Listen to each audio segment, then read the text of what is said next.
চলো আজকে আমরা শুরু করছি ক্লাস 11-এর যে সেমিস্টার 2 পরীক্ষাটা হতে যাচ্ছে। সে সেমিস্টার 2 এর যে র্যাপিড রিডার নামক যে বইটা আছে, অর্থাৎ এই টেক্সট বুকটা, এই টেক্সট বুকের যে ফক টেলস যেটা আমাদের হবে, সেই ফক টেলস থেকে আজকে আমরা একটা গল্প বেছে নিয়েছি। কি? The man who wish to be perfect. কি? The man who wish to be perfect. এই গল্পটা আজকে আমরা বাংলায় বুঝবো খুব সহজভাবে। The man who wish to be perfect এই গল্পটাতে আমরা প্রথমে দেখতে পাচ্ছি যে একদা এক ধার্মিক সন্ন্যাসী এক রাজার কাছে এসে হাজির হচ্ছে। সেই রাজার কাছে এসে হাজির হচ্ছে কোন রাজার কাছে? যে রাজার কোনো সন্তান ছিল না, যে রাজার কোনো সন্তান ছিল না, এরকম একটা রাজার কাছে এসে একজন ধার্মিক সন্ন্যাসী এসে হাজির হচ্ছে।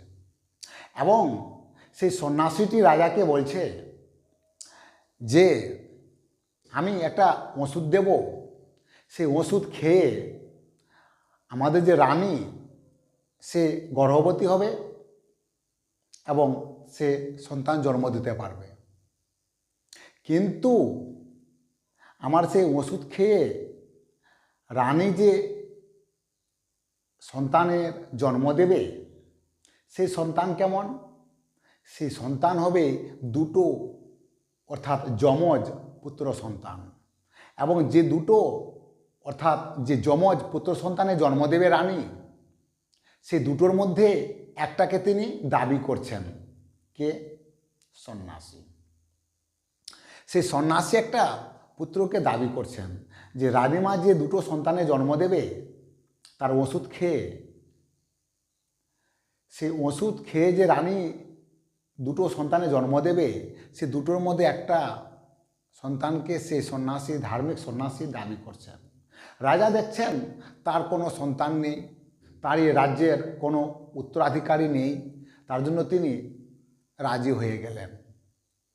যাই হোক, রাজা এবং রানী সেই ধার্মিক সন্ন্যাসীর কথায় রাজি হলেন এবং সেই ধার্মিক সন্ন্যাসী রানীকে কিছু ওষুধ দিলেন। সেই ওষুধ দিয়ে তিনি চলে গেলেন, সন্ন্যাসী চলে গেল। এদিকে সেই ওষুধ খেয়ে আমাদের এই যে রানী গর্ভবতী হলেন এবং রানী যথাসময়ে দুইজন পুত্র সন্তানের জন্ম দিলেন, যেমনটা সেই সন্ন্যাসী বলেছিল। সন্ন্যাসী যেমন বলেছিল, সেই সন্ন্যাসীর কথা মতো রানী দুটো সন্তানের জন্ম দিলেন। এই দুটো সন্তানের যে তিনি জন্ম দিলেন, এই দুটো সন্তান জন্ম দেওয়ার পর রাজা এবং রানী ভাবতে লাগলেন, এ বাবা, এই দুটো সন্তানের মধ্যে একজনকে তো সন্ন্যাসীকে দিয়ে দিতে হবে। যাই হোক, থাক, দেখা যাবে। তারা কি করলেন? এই রাজা এবং রানী সেই তাদের যে যমজ সন্তান হয়েছে, সেই সন্তানদেরকে কি করলেন? 1, 2, 3, 4, 5, 6 করে যখন রাজপুত্রেরা বড় হতে লাগলো, তখন রাজা এবং রানী মনে করলো যে সন্ন্যাসী হয়তো এতদিনে মারা গেছে, কারণ তার বয়স হয়ে গেছিল। তার জন্য তারা ভাবলেন যে সন্ন্যাসী হয়তো মারা গেছে। তার জন্য কি করলেন? তাদের যে দুই রাজকুমার, দুই যে পুত্র, সেই দুই যমজ সন্তানকে তারা গুরুগৃহে শিক্ষার জন্য পাঠালেন। সেখানে গিয়ে তারা ইতিমধ্যে তীর ধনুক চালানো এবং ঘোড়ায় চড়া এই ধরনের বিভিন্ন শিক্ষা অর্জন করেছিলেন। এই সন্তানদের যখন 16 বছর বয়স পূর্ণ হয়েছে, ঠিক সেই সময় একদিন রাজদরবারে সেই ধর্মীয় সন্ন্যাসী, অর্থাৎ ধার্মিক সন্ন্যাসী এসে হাজির হয়েছেন এবং তার যে প্রাপ্য, কি প্রাপ্য ছিল তার? যে দুটো যমজ সন্তানের মধ্যে একজনকে তার চাই। তিনি সেটা চেয়ে বসলেন। তিনি যখন এটা চেয়ে বসলেন, তখন রাজা রানীর মনে প্রচুর দুঃখ যে তিনি কি করে দিবেন নিজের সন্তানকে, আর দেবেন তো কোনটা সন্তানকে দেবেন। তখন একটা মন ভারাক্রান্ত হয়ে পড়ল সকলেই। তখন কি হচ্ছে, এদিকে দুই রাজকুমারের মধ্যে দুজনেই বলতে থাকে যে আমি যাব সন্ন্যাসীর সঙ্গে। ছোট রাজকুমারও বলে আমি যাব সন্ন্যাসীর সঙ্গে, বড় রাজকুমারও বলে আমি যাব সন্ন্যাসীর সঙ্গে। ঠিক সেই সময় ছোট রাজকুমার বড় রাজকুমারকে বলছে, কয়েক মিনিটের হলেও তুমিই কিন্তু বড়, সুতরাং তুমি হচ্ছে বাবার খুব আদরের, সুতরাং বাবার উত্তরাধিকারী হিসেবে তুমি রাজ্যে থেকে যাও, আমি চলে যাচ্ছি সন্ন্যাসীর সঙ্গে। না, তখন বড় রাজকুমার ছোট রাজকুমারকে বলছে যে না, এটা হয় না, তুমি হচ্ছে আদরের, তুমি হচ্ছে ছোট, তুমি হচ্ছে মায়ের খুব স্নেহ খুব প্রিয়, সুতরাং সেই মায়ের কাছে তুমি থেকে যাও, আমি চলে যাচ্ছি সন্ন্যাসীর সঙ্গে। যাই হোক, এইভাবে অনেক টানাপোড়েন বোঝাপড়ার পর শেষ পর্যন্ত বড় রাজকুমার সেই সন্ন্যাসীর সঙ্গে যেতে রাজি হয়েছে। সন্ন্যাসীর সঙ্গে রাজকুমার কোথায় যাবে?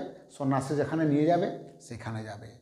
অনেক দুঃখের মধ্যে দিয়ে রাজা রানী এবং তার ভাই অর্থাৎ ছোট রাজকুমার বড় রাজকুমারকে বিদায় করছে।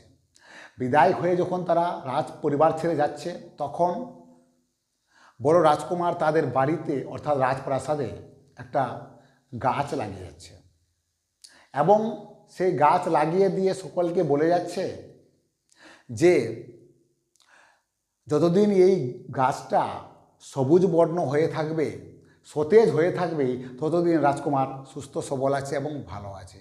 আর যখন দেখবে গাছের পাতা বিবর্ণ হতে শুরু করেছে, অর্থাৎ রাজকুমারের বিপদ এসেছে। আর যদি দেখা যায় গাছের পাতা পুরোপুরি বিবর্ণ হয়ে সমস্ত পাতা ঝরে গেছে, অর্থাৎ গাছটা মৃত্যুর দিকে ঢলে পড়েছে বা সমস্ত পাতা শুকিয়ে গেছে, তখন ভাবে রাজকুমার মারা গেছে।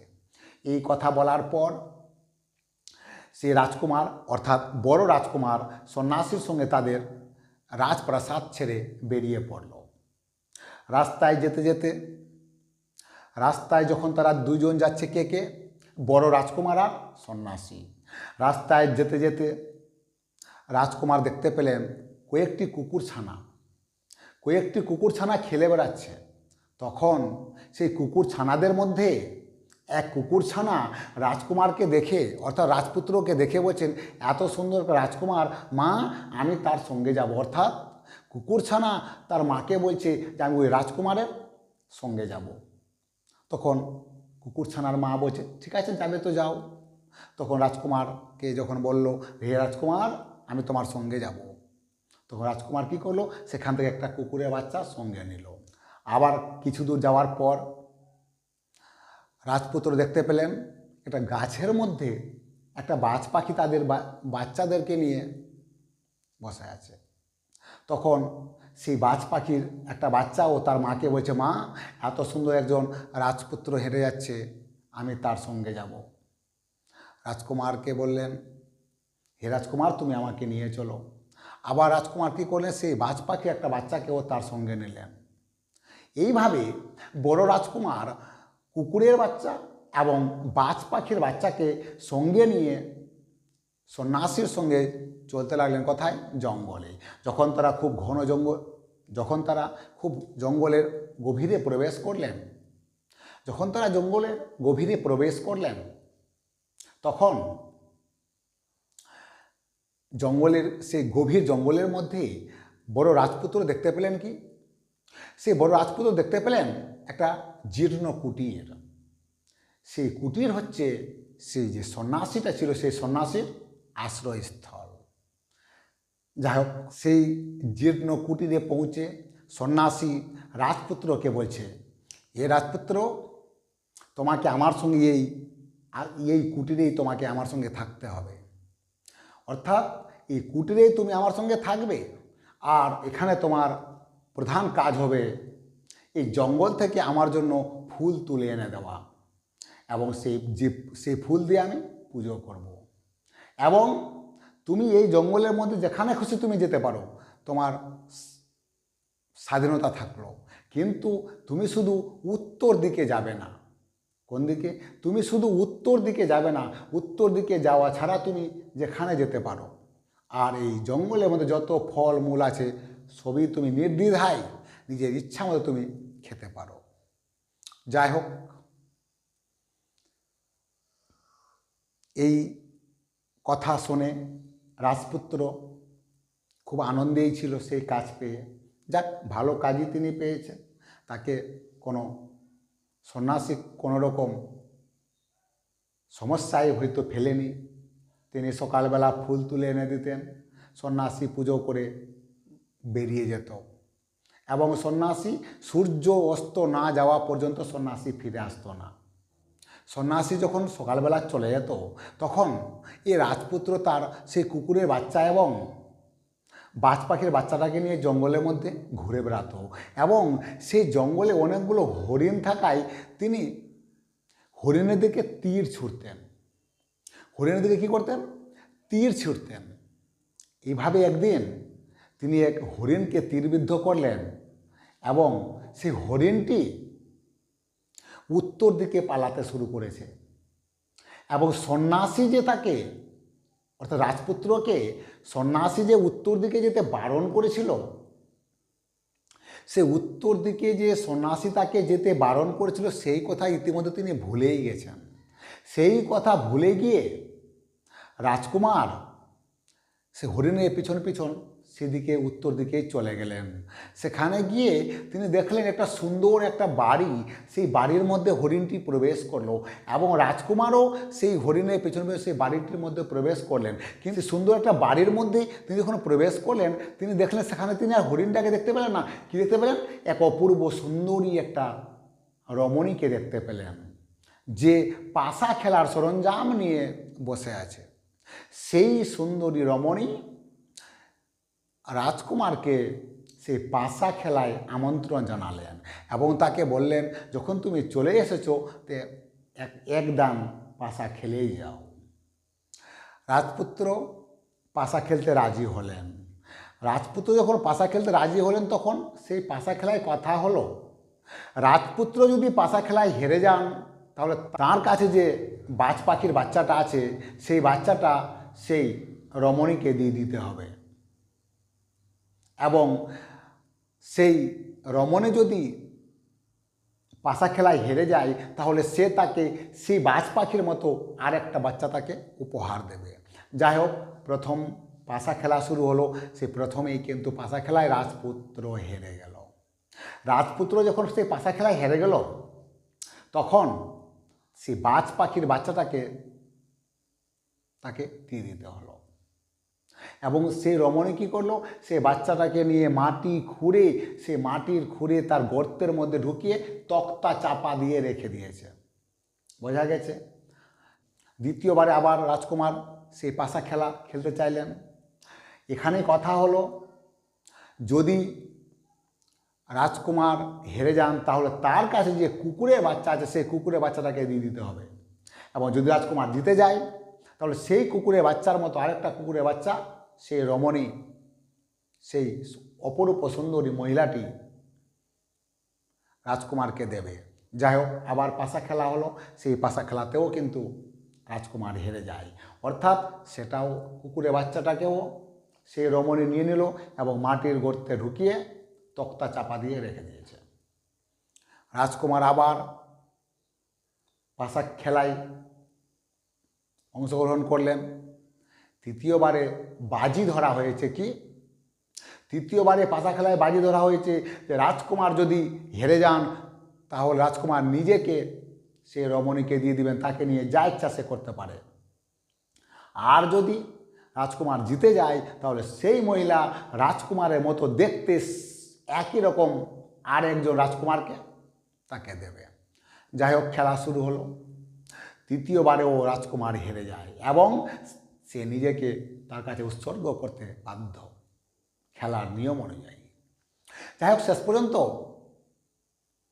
তিনবারই কিন্তু সেই রমণী পাশা খেলায় জয়ী হয়ে যায় এবং রাজকুমারকেও সেই গর্তের ভেতরে ঢুকিয়ে তক্তা চাপা দিয়ে রেখে দেয়।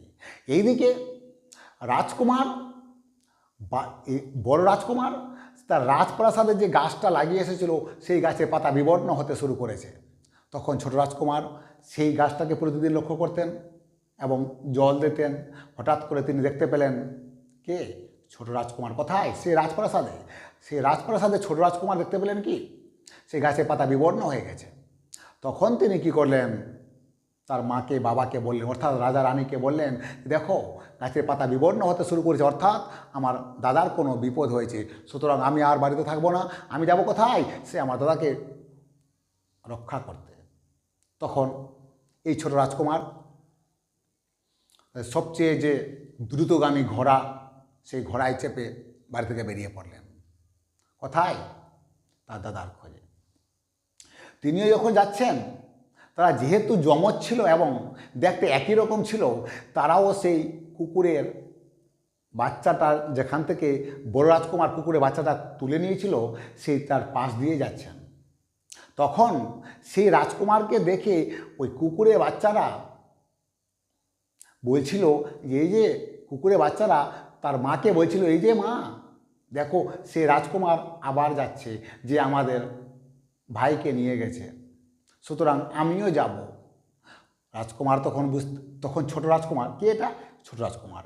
সেই ছোট রাজকুমার তখন বুঝতে পারলেন যে তার দাদা তাহলে ঠিক এই কুকুরের বাচ্চাকে সঙ্গে নিয়ে গেছে। তার জন্য তিনিও সেই একটা কুকুরের বাচ্চাকে সঙ্গে নিলেন। আবার কিছু দূর যাওয়ার পর তিনি একই রকমভাবে একটা গাছের উপরে কয়েকটি বাজ পাখিকে দেখতে পেলেন। সেই বাজ পাখিরাও সেই রাজকুমারকে দেখে চিনতে পারলো এবং বলল, এরই সঙ্গে, এই রাজকুমারের সঙ্গে আমার ভাই গেছে, সুতরাং আমিও যাব। রাজকুমার কী করলেন? তিনি আগেই বুঝতে পেরেছেন যে তিনি তো নেননি, কে নিয়েছে? তার দাদা হয়তো নিয়ে গেছে।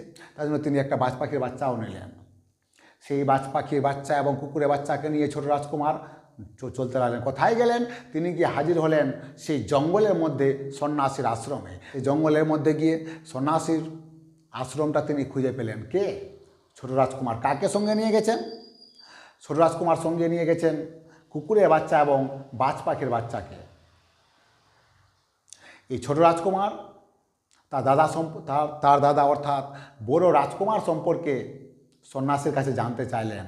তখন সন্ন্যাসী বললেন, তোমার দাদাকে আমি উত্তর দিকে যেতে বারণ করেছিলাম, হয়তো তোমার দাদা উত্তর দিকে গেছে, ওই জন্য তার কোনো বিপদ হয়েছে, সুতরাং তুমি ওইদিকে যেও না, গেলে তোমারও বিপদ হবে।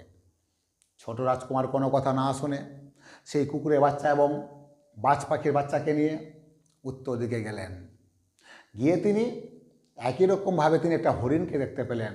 সেই হরিণের পিছন পিছন তিনি সেই কুটিরেই, সেই বাড়িটাতে গিয়ে হাজির হলেন। কোন বাড়িটাতে? যেই বাড়িটাতে তার দাদাকে মাটির গর্তে ভরে দিয়ে তক্তা চাপা দেওয়া ছিল এবং সেই বাড়িটা যে সেই সুন্দরী রমণীটা ছিল, সেখানে গিয়ে হাজির হলেন। সেখানেও তিনি সেই হরিণের পিছন পিছন সেই ঘরের মধ্যে ঢুকলেন ঠিক, কিন্তু তিনি ঘরের মধ্যে ঢুকেই তিনি আর হরিণকে দেখতে পেলেন না। কাকে দেখতে পেলেন? সেই সুন্দরী রমণীটাকে দেখতে পেলেন। কে এই সুন্দরী রমণী? এই সুন্দরী রমণী ছিল একজন রাক্ষসী। কে? একজন রাক্ষসী ছিলেন এই সুন্দরী রমণী। যাই হোক, সেই রাক্ষসী তাদেরকে মাটির গর্তে ভরে দিয়ে তক্তা চাপা দিয়ে রেখেছিল। কেন? সে তাদেরকে তক্তা চাপা দিয়ে রেখেছিল কারণ সে তাদেরকে পরের দিন খাবে। সে তাদেরকে পরের দিন খাবে, কিন্তু আজকের মতো তার খাওয়া হয়ে গেছিল। আজকের মতো রাক্ষসীর খাওয়া হয়ে গেছিল, তার জন্য তিনি আজকে আর খাবেন না। ওই জন্য তাদেরকে পরবর্তী দিন খাওয়ার জন্য রেখেছিলেন, পরবর্তীতে খাওয়ার জন্য রেখেছিলেন। ঠিক সেই সময় ছোট রাজকুমারের আগমন ঘটেছে। যাই হোক, ছোট রাজকুমারকেও সে একইভাবে পাশা খেলায় আমন্ত্রণ জানালো এবং শর্ত থাকলো কি, রাজকুমার যদি জয়ী হয় তাহলে তার কাছে যে কুকুরের বাচ্চা আছে, একই রকম কুকুরের বাচ্চা সে রাক্ষসী তাকে একটা দেবে, এবং সে যদি হেরে যায় তাহলে সেই কুকুরের বাচ্চা সে নিয়ে নেবে। যাই হোক, প্রথম পাশা খেলায় প্রথম বাজিতে রাজকুমার জয়ী হলো এবং সেই যে গর্তের মধ্যে ভরে রাখা তক্তা চাপা দিয়ে রাখা কুকুরের বাচ্চাটা রাখা ছিল, যেটা তার দাদাই তার কাছে হেরেছিল, সেই কুকুরের বাচ্চাটা তাকে দিয়ে দিল। দ্বিতীয়বার আবার পাশা খেলা শুরু হলো। এই দ্বিতীয়বারে কী বাজি ধরা হয়েছিল? ছোট রাজকুমার যদি পাশা খেলায় হেরে যায় তাহলে তার কাছে যে বাজ পাখিটা আছে সেই বাজ পাখির বাচ্চাটাকে সে নিয়ে নেবে, এবং যদি রাক্ষসী হেরে যায় তো রাক্ষসী একই রকম বাজ পাখির বাচ্চা তাকে একটা দেবে। যাই হোক, এবারও রাজকুমার, ছোট রাজকুমার জয়ী হয় এবং সে বাজ পাখির বাচ্চাটাকেও পেয়ে যায়। পরবর্তীতে 3 নম্বর বারে আবার পাশা খেলা শুরু হয়, এবং এখানে শর্ত হয় যদি রাজকুমার হেরে যায় তাহলে সে রাজকুমার তাকে উৎসর্গ করতে হবে, এবং যদি রাজকুমার জিতে যায় তো রাক্ষসী তার মতো একজন সুদর্শন যুবককে তাকে দেবে। তৃতীয়বার পাশা খেলাতেও রাজকুমার জয়ী হয়, কিন্তু রাক্ষসী তার মতো একজন সুদর্শন রাজপুত্রকে দিতে প্রথমে নারাজ হয়, পরে আবার দিতে রাজি হয়। দ্বিতীয়বার যখন রাজি হয়, কাকে দেই? সেই যে তক্তা চাপা দিয়ে রাখা ছিল তার ভাইকে, তাকে সেখানে উদ্ধার করে দেয়। তাহলে কি হলো? 2 কুকুরের বাচ্চা তাদের ভাইকে ফিরে পেল, 2 বাজ পাখির বাচ্চা তাদের ভাইকে ফিরে পেল, আর 2 রাজকুমারেরও মিলন হলো। সুতরাং এই 3 জনের মধ্যে নিজে নিজে ভাইকে যে ফিরে পাওয়ার আনন্দ, সেটা যা ছিল তা বর্ণনায় প্রকাশ করা গেল না। যাই হোক, তারা 2 রাজকুমার এবার রাক্ষসীকে মারতে উদ্যত হলেন। তখন রাক্ষসী বললেন, আমাকে তোমরা মেরে ফেলো না, তোমাদেরকে আমি কয়েকটা কথা বলছি। কি কথা? তোমরা যে সাধুটার ওখানে আছো সেই সাধু নয়, সেই সাধুর দূরেই, অল্প কিছুটা দূরে এক কালী মন্দির আছে। সেই কালী মন্দিরে সে তোমাদেরকে বলি দেবে, কালী মন্দিরের সামনে। অর্থাৎ তোমরা সাবধান হয়ে যাও, আর যদি বিশ্বাস না হয় যাও তোমরা গিয়ে সেখানে গিয়ে দেখে আসো। যাই হোক, সে রাজকুমাররা যখন সেই মন্দিরে প্রবেশ করলো তখন সেই মন্দিরে গিয়ে দেখতে পেলেন যে 6টা মাথা কাটা অর্থাৎ গলা কাটা মুন্ডুটা সেই মন্দিরে রাখা আছে, এবং সে রাজকুমারকে দেখে তারা বেশ হেসে পড়লেন এবং বলতে লাগলেন কি, যাক, আমাদের সপ্তম সঙ্গী আমাদের কাছে আসার জন্য প্রস্তুত হয়ে গেছে, অর্থাৎ প্রায় চলেই এসেছে, সেও আমাদের সঙ্গে আসবে। তখন রাজকুমার, সে 2 রাজকুমার অর্থাৎ রাজপুতেরা রাক্ষসের কথাটা বুঝতে পারলেন, রাক্ষসী তাহলে ঠিকই বলেছিল। তখন এই 6টা যে মুন্ড কাটা ছিল, সেই 6টা মুন্ডর মধ্যে কোনো একজন, 6টা মুন্ডর মধ্যে একজন রাজকুমারকে বললেন, তোমাদের বাঁচার উপায় আছে। কি উপায়? তোমরা যেখানে এসেছো তোমাদেরকে এই কালী মন্দিরের সামনে বলি দেওয়া হবে, এবং তোমাদেরকে বলি দিতে গেলে সেই যে ধার্মিক সন্ন্যাসী, তার স্বার্থসিদ্ধি লাভ হবে, এবং তিনি যে উপাসনাটা করছেন তার উপাসনায় তিনি সফল হবেন। সুতরাং এর থেকে বাঁচার একটা রাস্তা আছে। কি রাস্তা? তখন সেই কাটা মুন্ড যেটা কালী মন্দিরে রাখা ছিল, সেই কাটা মুন্ড বলছে কাকে? সেই 2টো রাজকুমারকে বলছে। কি বলছে? তোমাকে যখন এই মন্দিরে নিয়ে আসবে তার নিজের উপাসনা স্বার্থসিদ্ধির জন্য, তোমাকে যখন কালী মন্দিরে বলি দেওয়ার জন্য নিয়ে আসবে, তখন তুমি তাকে বলবে আমরা তো রাজকুমার, আমরা কোনোদিনও প্রণাম করিনি। কারণ কি? সে তোমাকে প্রণাম করতে বলবে, আর যেই তুমি কালীর সামনে মাথা নত করে তুমি প্রণাম করতে যাবে তখনই তোমার গলা কাটা হবে, এবং গলা থেকে মুন্ডটা দেহ থেকে আলাদা করে দেওয়া হবে। এইভাবেই তোমারও গলাটা, মুন্ডটা আমাদের কাছে আসবে এবং তার স্বার্থসিদ্ধি হবে। কিন্তু তুমি যেহেতু রাজকুমার, তোমাকে যখন নিয়ে আসা হবে তখন তুমি সন্ন্যাসীকে বলবে যে দেখো, আমি তো রাজকুমার, আমি জীবনে কোনোদিনও কোথাও মাথা নোয়াইনি, এবং প্রণাম কেমন করে করতে হয় সেটাও আমি জানি না। যাই হোক, এবং সন্ন্যাসী যখন তোমাকে কেমন করে প্রণাম করতে হয় সেটা যখন দেখাতে যাবে, তখন তুমি তাকে তাঁর শিরচ্ছেদ করে অর্থাৎ তার মুন্ড কেটে দেবে। তাহলে তোমরাও বেঁচে যাবে এবং আমরাও প্রাণ ফিরে পাব। যাই হোক, এইভাবে তাদের কথা শুনে খুব ভালো লাগলো। সেই মুন্ডদের কথা 2 রাজকুমার বিশ্বাস করলো এবং তারা সিদ্ধান্ত নিল যে তারা সেরকমই করবে। তারপরে তারা সে কুটিরে ফিরে গেল। কার কুটিরে? সেই ধার্মিক সন্ন্যাসীর কুটিরে তারা ফিরে গেল। ধার্মিক সন্ন্যাসীর কুটিরে যখন তারা ফিরে গেল, তারপরে অবশেষে সেই দিন এসে হাজির হলো যেদিন সন্ন্যাসী সে রাজপুত্রকে বলি দেবেন। কোথায়? সে মা কালীর মন্দিরে। তখন সে মন্দিরে যখন তিনি বড় রাজকুমারকে নিয়ে যেতে চাইলেন, তখন ছোট রাজকুমারও তার সঙ্গে সঙ্গে গেল। মন্দিরে কাছে পর্যন্ত নিয়ে যাওয়া হলো ঠিক, কিন্তু ছোট রাজকুমারকে সে মন্দিরের ভেতরে ঢুকতে দেওয়া হলো না। ছোট রাজকুমারকে মন্দিরে ঢুকতে দেওয়া হলো না এবং বড় রাজকুমারকে সেই কালী মন্দিরের সামনে নিয়ে আসলে এবং তাকে প্রণাম করতে যখন বললেন ধার্মিক সন্ন্যাসী, তখন বড় রাজপুত বললেন, আমি তো কোনোদিনও কোথাও মাথা নোয়াইনি, কোনোদিনও কাউকে প্রণাম করিনি, সুতরাং কেমন করে প্রণাম করতে হয় সেটা আমার জানা নেই, একটু আপনি দেখিয়ে দিতে গেলে খুব ভালো হয়। সেই যে মুন্ড তাকে যে কথাটা বলেছিল, সেই কথাটাই বড় রাজকুমার পালন করলো এবং সন্ন্যাসী যেই মাত্র ধার্মিক সন্ন্যাসী মা কালীর সামনে মাথা নুয়ে প্রণাম করতে গেলেন, বড় রাজকুমার কী করলেন? তরবারি নিয়ে তার শিরচ্ছেদ করলেন, অর্থাৎ তার গলা কেটে দিলেন। যেই মাত্র তার গলা কেটে দিলেন, কালী মন্দিরের সামনে 7টা মানুষ বলি দেওয়ার যে আশাটা বা উপাসনাটা বা সিদ্ধিটা তিনি করেছিলেন সন্ন্যাসী, কালী মা সেই 7টা মুন্ড পেয়ে সন্তুষ্ট হলেন এবং সন্ন্যাসীকে যে বর তিনি দিতে চেয়েছিলেন, কে? কালী মা।